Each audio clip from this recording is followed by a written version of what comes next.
Hi అండి, welcome to my channel. ఇప్పుడిప్పుడే మనకు ఒక బ్రేకింగ్ న్యూస్ అయితే రావడం జరిగిందండి. ఏపీ ఉద్యోగ పెన్షన్లకు పెండింగ్ బిల్లులు విడుదలకి మరో 2,000 కోట్లు విడుదల అని చెప్పి ఒక బ్రేకింగ్ న్యూస్ అయితే చూస్తున్నాం. ఆ పూర్తి వివరాలన్నీ కూడా వీడియోలో అయితే తెలుసుకుందాం.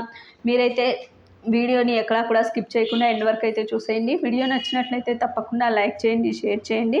మొత్తానికైతే ఏపీ ప్రభుత్వం రిజర్వ్ బ్యాంక్ నుంచి మరో 2,000 కోట్ల రూపాయలు అయితే అప్పు తీసుకురానుందండి.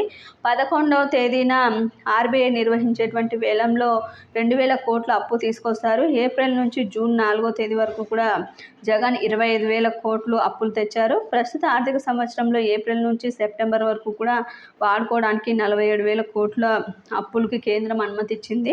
ఇక సగానికి పైగా అప్పులను జగన్ కేవలం 2 నెలల్లోనే తెచ్చి వాడేశారు. ఇంకో 4 నెలలకి గాను 22,000 కోట్ల అప్పుల పరిమితి మాత్రమే మిగిలి ఉందండి. మొత్తానికైతే ఈ అప్పు ఈ యొక్క నెలలోనే 11వ తేదీ అయితే రానుంది.